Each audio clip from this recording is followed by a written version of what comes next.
interesa hablaros del mieloma smoldering. Pero ¿qué pasa? ¿Me oís si me muevo así también? Que el mieloma smoldering ha dado unas pinceladas muy buenas Mariby Mateos, ha hablado un poquito todos de todo, entonces yo no sé si tenéis un pupurri en la cabeza de cosas, yo creo que sí, ¿no? Entonces yo voy a ir cosas que he apuntado y veis, a ver si fijamos ideas y cosas, ¿vale? Y podéis preguntarme, intentamos en un cuarto de hora a ver qué cosas. La primera pregunta que yo tenía, ¿de dónde partimos para hablar de mieloma múltiple sintomático, de gamapatía monoclonal de significado indeterminado, que tiene un nombre que se las trae, y dónde hablamos de mieloma smoldering?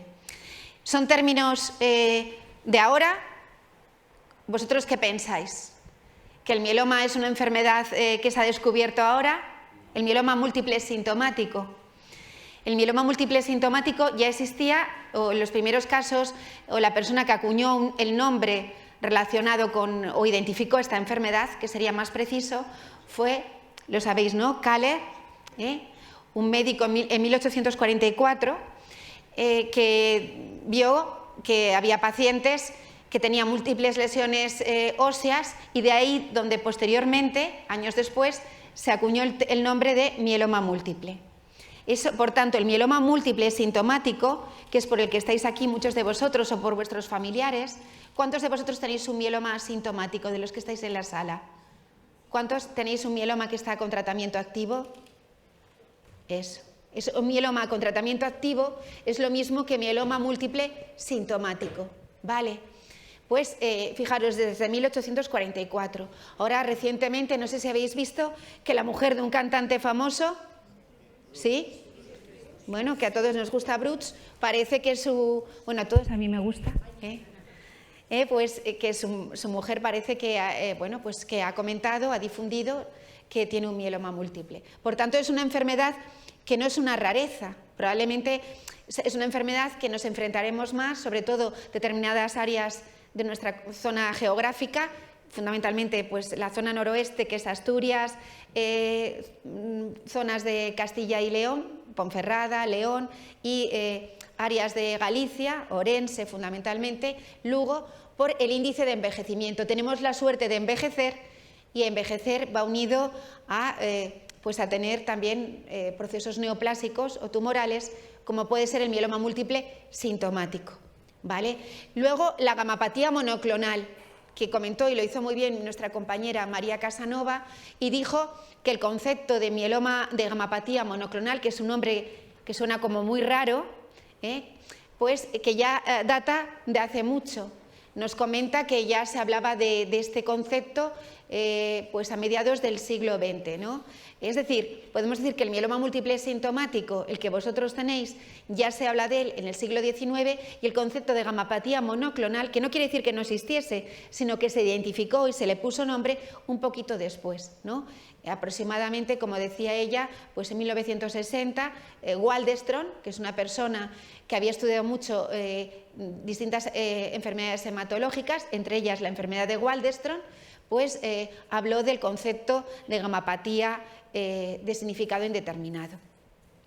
Posteriormente es Robert Caille el que le pone nombre. ¿Y qué era? ¿Y qué es la gamapatía monoclonal de significado indeterminado? Es tener un componente monoclonal en sangre o en orina y no tener daño orgánico. Es decir, no tener lo que llamamos eventos definitorios de mieloma, que es, como sabéis, los criterios CRAP, calcio alto, es decir, algunos de vosotros habréis debutado con calcio alto, insuficiencia renal, lesiones óseas o anemia.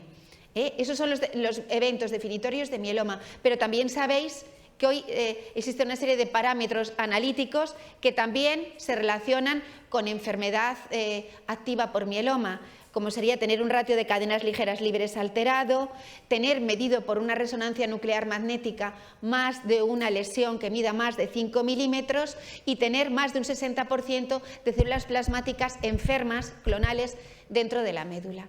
Eso también hablaríamos de mieloma múltiple sintomático. Y entonces, entre el mieloma múltiple sintomático y la gamapatía monoclonal de significado indeterminado, ahí es donde me sitúo yo con el mieloma múltiple smoldering o quiescente. ¿Cuántos de vosotros tenéis un mieloma múltiple asintomático, quiescente, smoldering? ¿Vale? Entonces, claro, vosotros, ¿en qué os diferenciáis de los mielomas sintomáticos, ¿no? Pues la diferencia es, yo creo, a la hora de definirlo, cuesta mucho explicároslo, porque cuando tú tienes un tumor sólido, un cáncer de mama, ¿quién no tiene algún familiar o algún conocido que tiene algún tipo de tumor sólido? Cáncer de mama, cáncer de colon, cáncer de pulmón. Parece que resulta más fácil de explicar que si tú tienes, por ejemplo, en el cáncer de colon, que a mí es el ejemplo que me parece como más parecido o similar, imaginaros una persona que tiene pólipos y que sabemos que esos pólipos pueden malignizar. El paciente está asintomático, pero en un estudio de una colonoscopia aparece el pólipo. Y entonces lo que hacemos, como no sabemos si puede el grado de transformación que puede tener, se procede a extraerlo, ¿no? A quitarlo.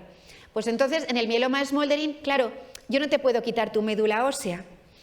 Entonces el mieloma smoldering tiene como dos palabras que lo definen, ¿no? Por un lado, podemos decir que es un mieloma o una enfermedad o una entidad asintomática.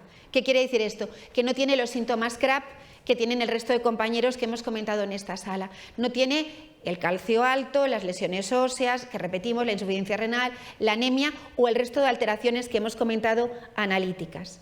Eso carece de ello. Pero por otro lado, además es una lesión o es una entidad que podríamos decir que es un poco más que premaligna, es una neoplasia, que puede o no transformarse en un mieloma sintomático.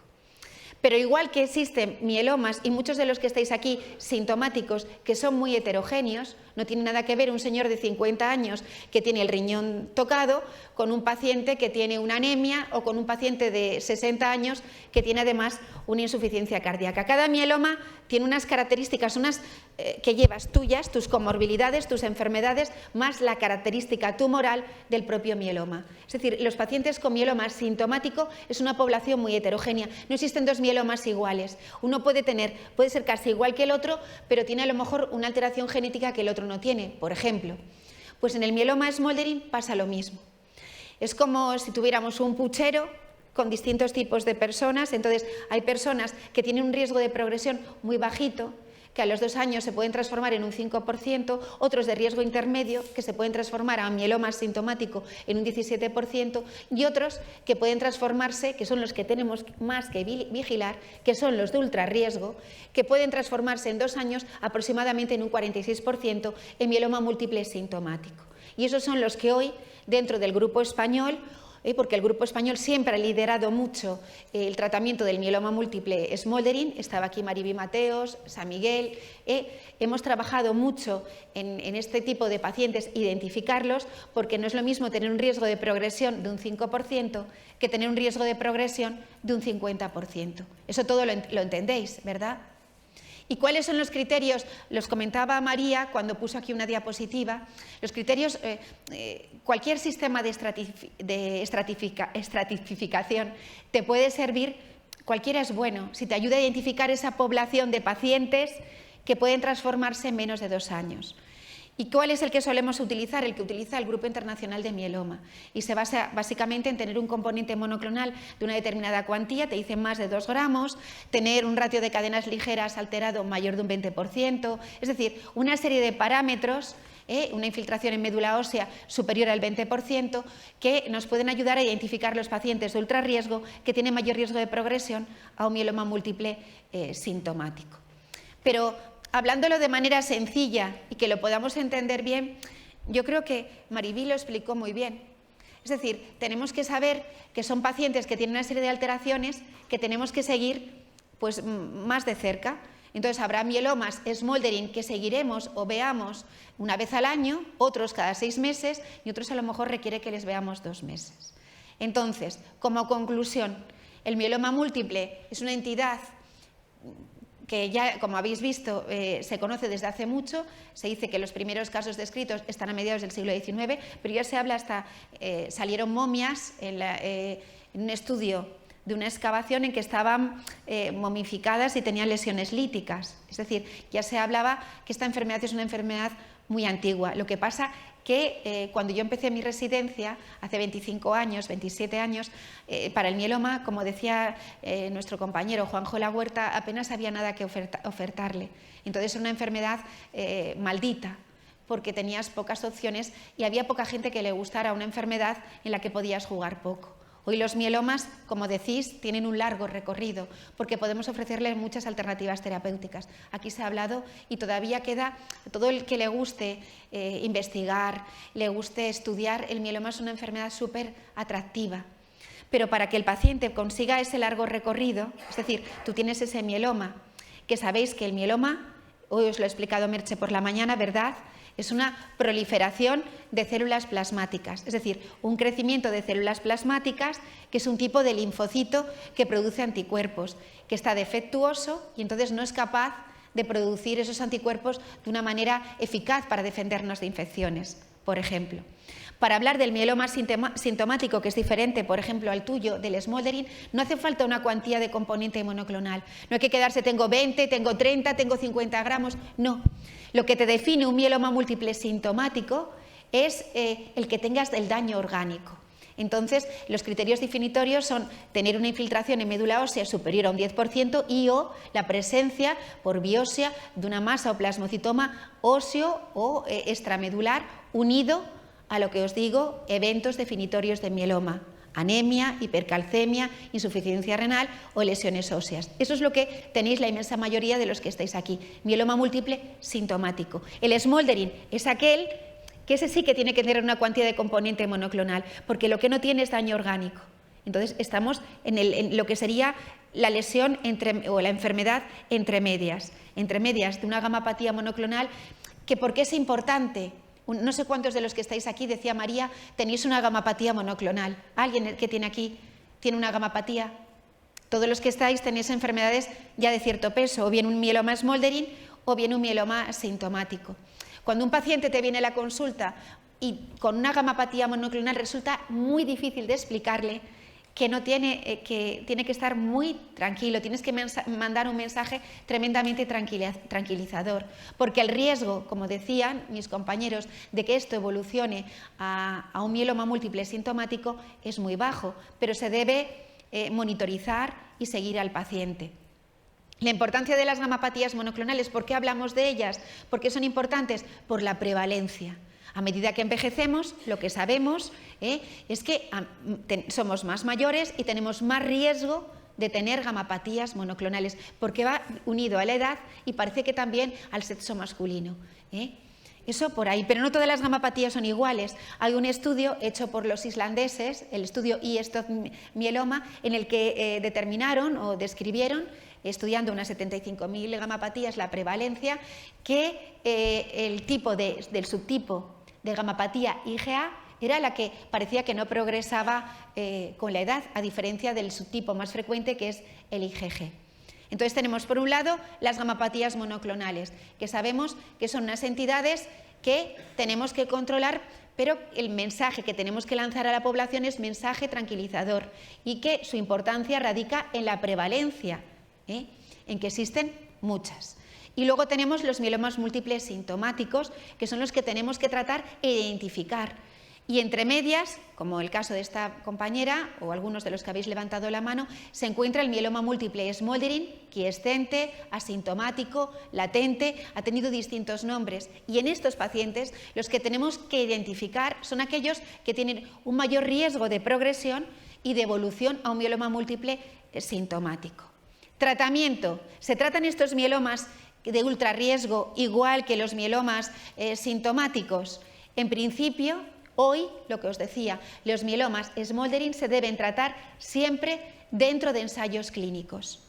Esto es nuestro consejo. Empezó, como os decía, el grupo español, liderado por Maribí Mateos, con el estudio Quirides, que se basaba en combinar la lenalidomida, que todos conocéis, con desametasona. Posteriormente, fuimos un poquito más allá con el estudio César, incorporando el trasplante para estos mielomas smoldering. Y hoy participamos, por ejemplo, en mi hospital, el Hospital Universitario de Cabueñes, participa en un estudio con otros hospitales españoles para el tratamiento de los mielomas smoldering de ultrarriesgo, incorporando ya a uno de los fármacos que ha comentado mi compañera anterior, Paula, que es con un biespecífico. Es decir, que vamos avanzando en el tratamiento de los mielomas smoldering quiescentes. ¿Por qué trataríamos los de ultrarriesgo? Porque todos los que estáis ahí, seguro que en vuestra evolución, lo que pasa que como las gamapatías nos dan síntomas, habéis pasado de una gamapatía o un mieloma smoldering hasta llegar al mieloma sintomático. Sabemos que la evolución del mieloma sintomático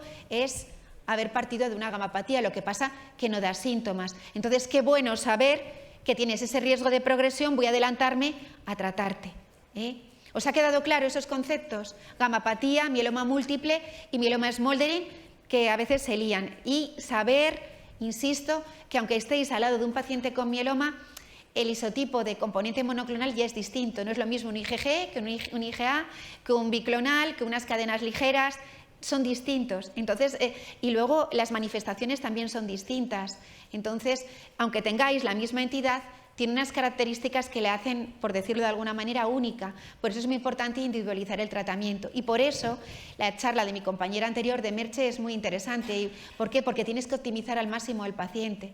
No solamente es controlar la enfermedad, sino evitar las infecciones, porque vosotros vais a tener vuestro sistema inmunitario más débil y hay que fortalecerlo. ¿Y cómo se fortalece? Pues lo más importante en cualquier tipo de componente monoclonal de proteína que tengáis alterada, tanto gamapatía como mieloma smoldering como mieloma sintomático, es la vacunación.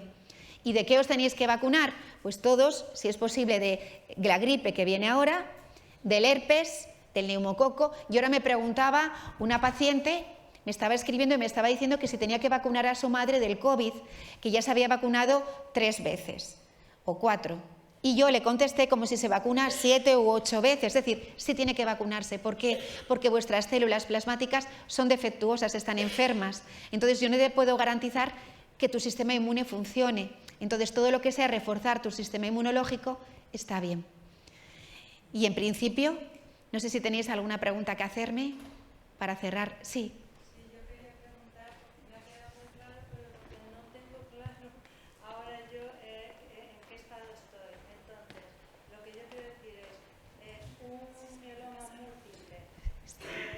Todos son mielomas múltiples, smoldering, y lo que pasa que unos están, por decir así, tienen menos componente monoclonal y no tienen sobre todo eventos definitorios de mieloma, lo que decimos daño orgánico. Sí, esa es la diferencia clave. Pero sí, eso lo he entendido perfectamente. Lo que quería decir es un mieloma múltiple en remisión completa, sin tratamiento, ya de 5 años de duración, sigue siendo un mieloma múltiple. Sigue siendo un mieloma múltiple sintomático.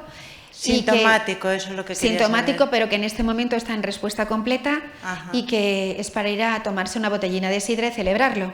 Ya llevamos 5 años. Muy bien, es algo muy bueno. ¿Alguna pregunta más?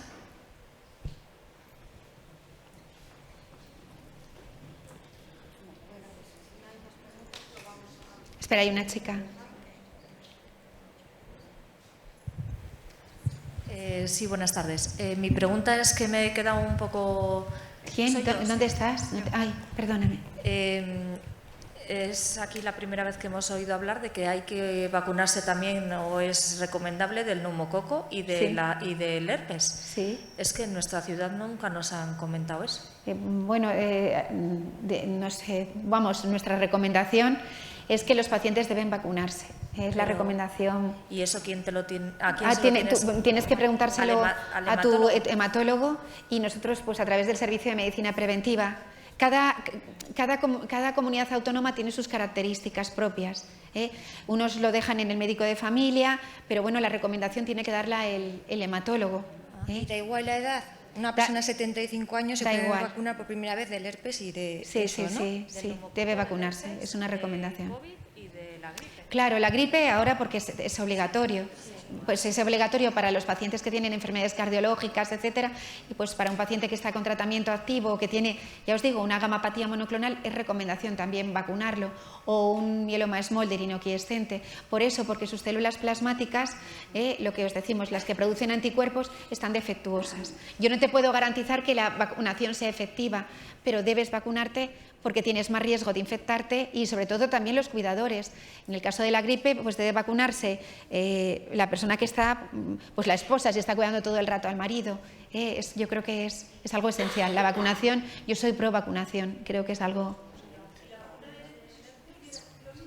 No sustituye, eso es una pregunta, en los pacientes jóvenes candidatos a trasplante y que han ido al trasplante, sí que hay estudios que después de haberse vacunado y un año después se puede suspender el aciclovir, pero en el resto todavía no hay evidencia para poder, no se ha hecho ningún estudio randomizado en serio que te diga que puedas suspender el aciclovir. Lo que sí, ¿por qué? Porque el aciclovir no solamente protege del herpes zóster, sino también del herpes simple y de otra serie de virus que hay. Entonces, sí. Claro, si tú estás trasplantada y tal, entonces sí. Si no, no hay evidencia. En pacientes mayores no. Sí, en pacientes mayores solamente el único estudio que se hizo reglado y bien es en pacientes candidatos a trasplante. Mira, la pregunta que quería hacer es, yo soy Smoldering y estoy catalogada de estándar medio bajo, pero jamás me habían hablado de los ensayos clínicos. Llevo 7 años. Pues muy bien, porque realmente, fíjate, el riesgo de progresión que tienes, si eres un bajo riesgo, es muy bajito, es un 5%, nada. Entonces, bueno, tú tienes que seguir los controles, sí, llevo cada 3 meses. Y la vacunación y nada más. Soy pro vacuna, exacto. no 100. Pro vacunas todos, sí señor. Si ese mensaje queda, pues genial. Bueno, lo vamos a dejar aquí, entre otras cosas, porque tenemos que dejar el auditorio, nos tenemos que ir. Muchas gracias por haber venido. Muchas gracias.